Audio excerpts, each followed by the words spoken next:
All right, guys. Sorry it took a minute.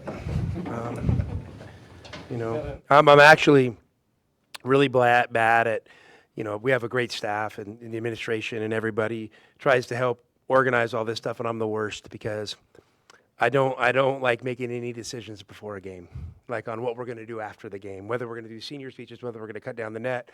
I learned a lesson. My 30th birthday, my wife threw a party for me, December 21st. And we had a snowstorm in Spokane, and we're playing Portland State, bye game. So the canceled flight. They bust to Spokane, showed up 40 minutes before the game. It's my birthday, right? I mean, Gonzaga should beat Portland State at home. We lost. And then we had to go to my birthday party after. You should have seen Coach Few at my birthday party, on my 30th birthday party after we lost. So after that, I don't plan anything. After the games, I'm just, hey, but you guys can all take care of it and just tell me what to do. So thanks for being patient with us. Obviously a great day for our program, a great accomplishment, but we want to keep it moving. I'm not going to make light of it and just, gloss over it, but we want to keep it moving. We want to play good Saturday at Colorado and kind of meet the standard. But the guys were great today. And you know what? First off, I want to give credit to Iowa State.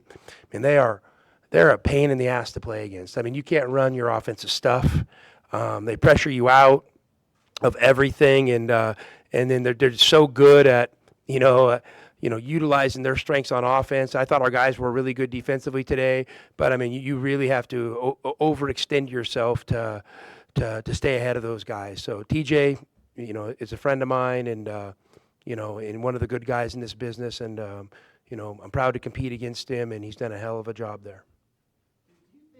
When you kind of first started your Big 12 journey, you could have won a game like this, or have you gotten tougher, sure. More physical, et cetera? I mean, this team's built that way, but I mean, I think the narrative that we were soft is lazy.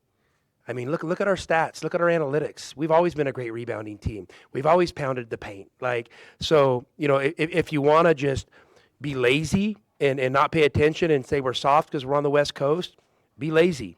And I'd love to play against you because we know we got dudes and we love this game and I'm okay with this style of game. I have no problem with how it played out. And, if you want to compete at the highest level of college basketball, you better be able to go toe-to-toe with somebody. And so that's how we're built, and I think we've always been built that way. Mo is means so much to you guys defensively. How much has he changed or gotten better since the beginning of the year? I mean, he's made a huge jump. This is his second year of college, really. He had the injury last year. And the injury started in the summer, and we tried to get through it. So he didn't really get a summer, 2 years ago, and then we were nursing it during the season. Then obviously his season ended. So he's just finally getting experience, and I'm really proud of him how he's impacted the game defensively. Because when I, first recruited him, I thought he was going to be like a dominant offensive center, and so I really talked to him this off season about the offense is going to come, but can you make yourself into a consistent defensive force and a defensive guy on the glass, and he's done that this year. A little bit about what Jaden and Tobe and Delhi in particular mean to this program, and how special it is to win the championship, in their Well, last game. it's great. I know we could say this day and age, things are different, but it doesn't bother me that they're different because how you treat people matters. And when you have guys like that stick around your program, it's because you have relationships with them, and there's trust on both sides of that relationship. So for me, the transfer portal and all this stuff, NIL stuff, it's just a great litmus test for how you treat people. And if you treat people right, you're gonna loyal people are gonna be attracted to it, and so like-minded people are gonna want to stay together. So I'm really proud of those guys. Jaden's been awesome. I mean, he's had an incredible year. And Tobe has come so far in his 2 years. I mean, it's tremendous. I mean, the only thing I'm disappointed is I don't get to coach those guys another year. So I was lobbying for that 5th-year deal, but I think I lost. So, and then Delhi, I mean, you guys were you've watched his struggle from up close this year, and I think somebody should be commended that goes through that, because we all go through tough moments in life, whether it's school or a job. His happens to be public in a place that really cares about basketball, and he hung with it. And I told you guys he was going to be at our best. He was going to be at his best when his best was needed, and that's what high character competitors do. So, thank you to those guys. The growth of Jaden from first coming to Arizona to the player he is today. Man, we recruited Jaden obviously out of high school, and he was a good player.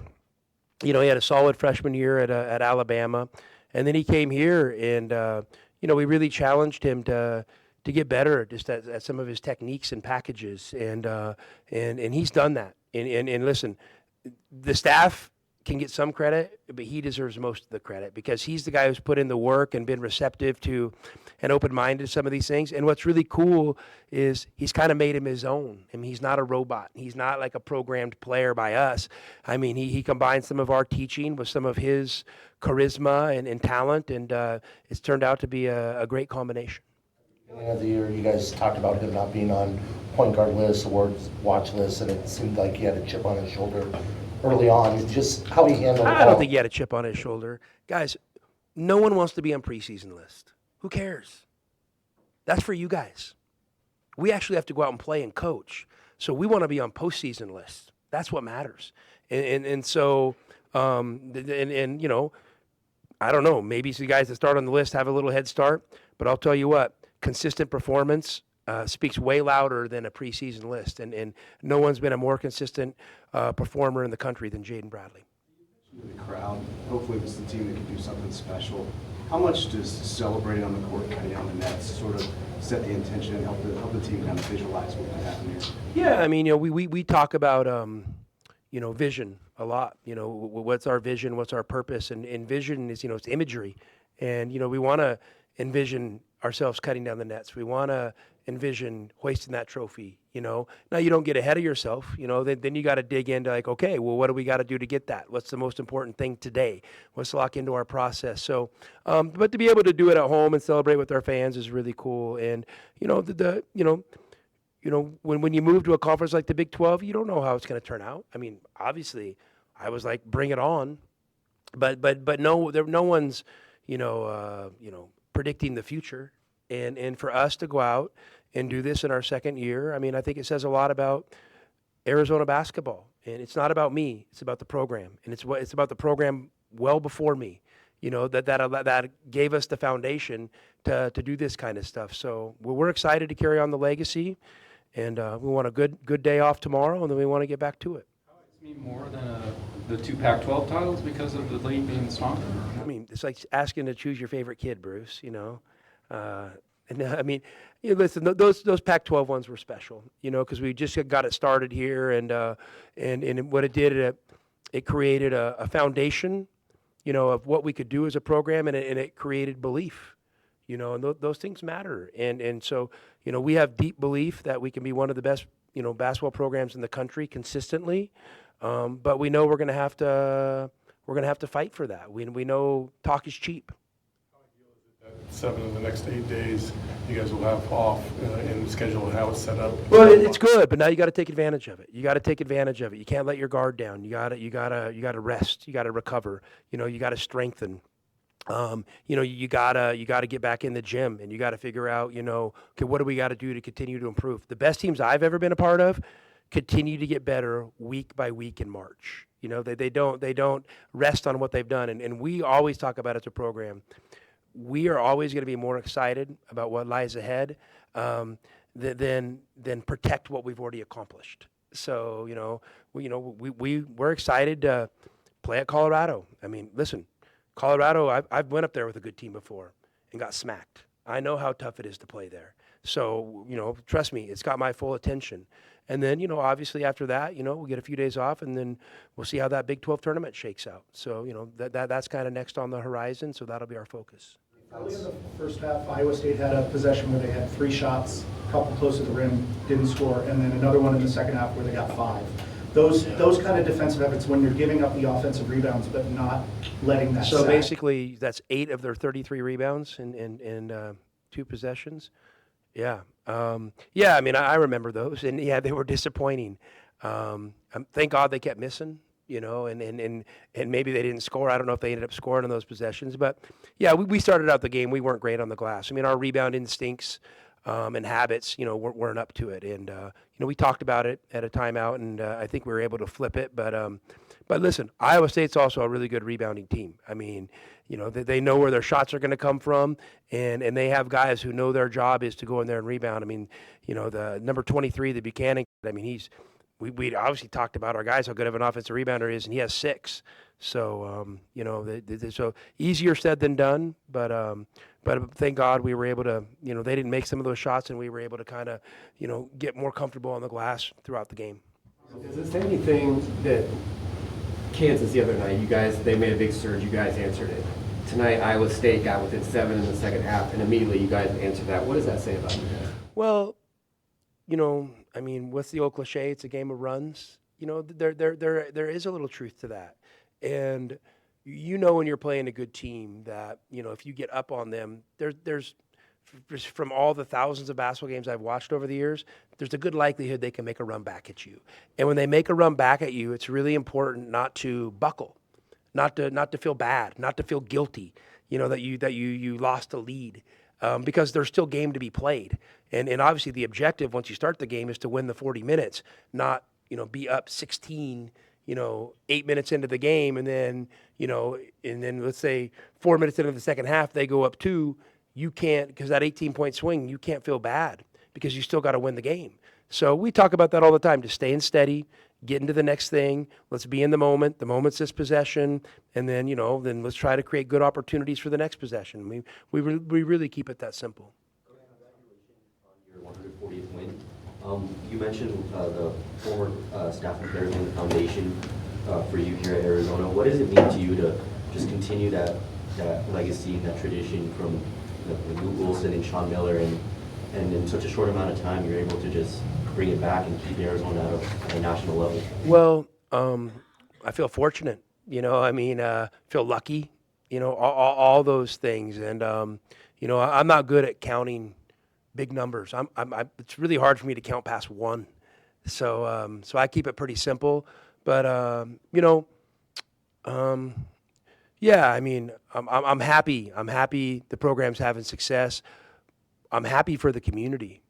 Because, when I walk around town, like when I go, every once in a while I snag a Sonoran dog over at Momo's, and I walk over there from here, and it's crazy how people are right now. I mean, I can't walk, everybody's honking and yelling at me, and, so sometimes, like, I'll just stay in my office because you don't want to be, you don't want to go draw attention to yourself. But I'm just thankful that I get to represent this community, and I take that role seriously.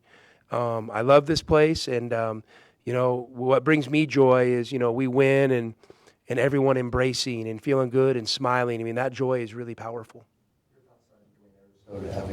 Yeah, thanks for bringing him up. I mean, Dwayne was awesome. It's as good as he's played all year. And, sometimes as a freshman, you see Koa didn't have a great game today statistically, but I thought he really impacted the game. He had some great defensive plays. He did a great job on Jefferson, who's a really good player.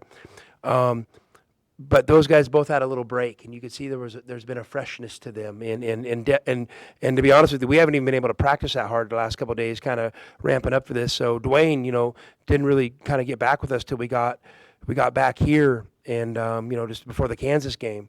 And so obviously we didn't do much at practice yesterday. So for him to come out and play like that, it's really cool. It's really cool. Dwayne's had a, kind of an up and down freshman year like a lot of freshmen have, but obviously he's incredibly talented. And for him to have that competitive character to come out and do that today says a lot about Dwayne as a person and a competitor. One more question. You mentioned that you have 1 game left against Colorado. The Big 12 tournament is coming up.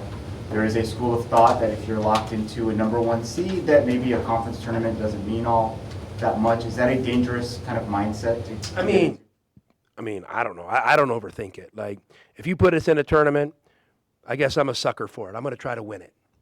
And I'm going to try to win it 1 game at a time, and it's not going to be much more complicated than that. We're not going to go to Kansas City and, kick it and so we can come back home a couple of days early. If we lose, we'll come back and we'll regroup and we'll get ready for the NCAA tournament. But we keep it pretty simple. I mean, we're going to let's get through the Colorado game, and then, once we get to the Big 12 tournament and kind of see how the bracket breaks, we're going to be ready to play. I guess we don't play till Thursday, right? So, so we'll be ready to go Thursday, whoever we play against, and if we're fortunate enough to get through Thursday, we'll figure out who we play Friday, and then, we're going to keep it going. So, no, we're excited for the opportunity, proud of what these guys have done, thankful for you guys, thankful for the community, and, let's keep this thing going.